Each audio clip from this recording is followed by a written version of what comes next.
Have you ever heard of a play so powerful it could shatter your sanity just by watching it? A performance where the second act is so utterly forbidden that its revelation is said to invite a presence from beyond the stars. This isn't just a story. It's a warning about the King in Yellow. The legend begins not in our world, but in the lost city of Carcosa, a place of alien architecture, and twin suns, nestled by the dark, misty shores of the Lake of Holly. It's from this distant, dreamlike realm that the influence of a being known as Hastur is said to emanate. Hastur is not a name to be spoken lightly. Ancient whispers and forbidden texts describe it not as a god or a demon, but as a vast, unknowable consciousness, a cosmic entity whose very existence is a paradox. Its most common guise is that of the King in Yellow, a spectral figure draped in tattered yellow robes, its true face always hidden behind a pallid mask. To see what lies beneath that mask is to invite utter madness, a complete unraveling of the mind. The king doesn't rule a kingdom of stone and soil, but a dominion over despair, nihilism, and the chilling realization of humanity's insignificance in the vast, uncaring cosmos. The primary vector for this cosmic dread is the infamous play, also titled The King in Yellow. The first act is said to be beautiful, almost mundane, drawing the audience into a false sense of security with its poetic language and relatable characters. It sets a stage of love, betrayal, and political intrigue. But it's a trap. It's designed to lower your guard, to make you crave the resolution that only the second act can provide. But the second act is never meant to be seen. It's in the second act that the true, mind-breaking horror is unleashed. The text itself is rumored to be a conduit, a direct line to Hastur's consciousness. Those who read it or witness its performance are forever changed. They begin to see things the yellow sign, a strange, spiraling symbol that appears in unexpected places, marking them as the property of the king. This sign is a key, unlocking a door in their minds that can never be closed again. The history of this play is a trail of chaos and despair.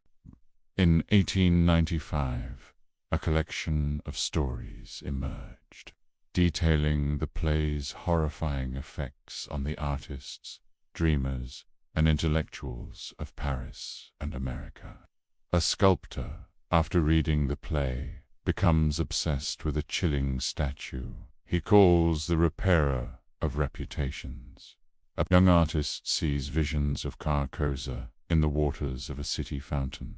The pattern is always the same: exposure, obsession, and a descent into a reality tainted by the king's influence. So, who or what is Hastur?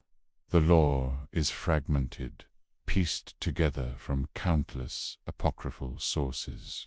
Some ancient cults refer to it as the Unspeakable One, believing that even uttering its name grants it power and draws its attention. In these circles, Hastur is associated with shepherds and remote, windswept places, a subtle, pastoral horror lurking just beyond the edge of civilization. This suggests a presence that has been with us for a very long time, hiding in plain sight. It's often linked to the Hyades, a star cluster in the constellation of Taurus. Esoteric astronomers and mystics claim that when the stars are right, the connection to Carcosa grows stronger, and the influence of the King in Yellow seeps more readily into our world. They speak of a dimension where time does not flow linearly, where the lost city of Carcosa exists simultaneously in the distant past and the far future. The entity itself is a master of psychological torment. It doesn't rely on brute force. Instead, it preys on ambition, creativity, and intellectual curiosity. It finds the brightest minds, the most passionate artists, and offers them a glimpse of a truth so profound it shatters them. The promise is one of ultimate knowledge, of understanding the universe's grand, terrifying design. But the price is sanity, and ultimately the soul. Think of it this way. Our reality is a thin, fragile veil. We go about our daily lives, secure in our understanding of the world.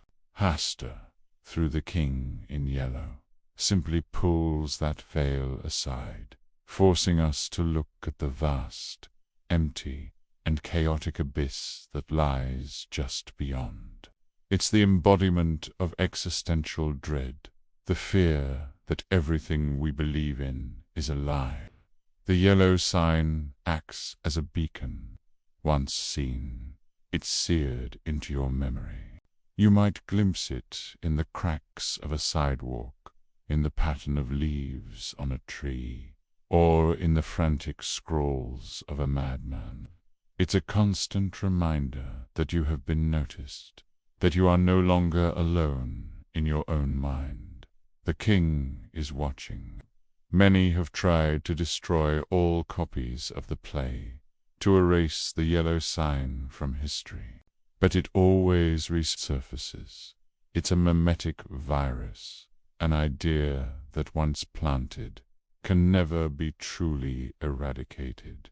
It spreads through whispers, through art, through dreams. It's an infection of the soul. Is Carcosa a real place?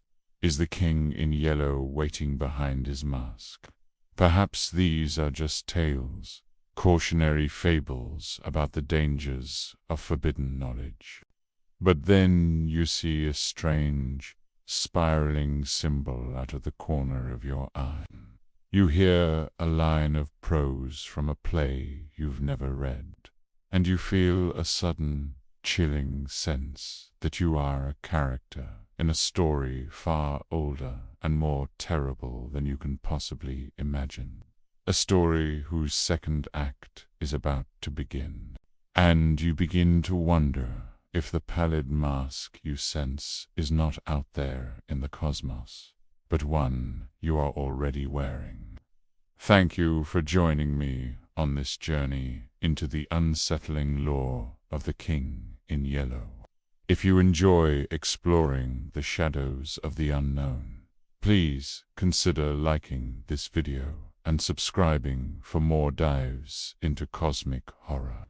Stay curious, but be careful what truths you seek.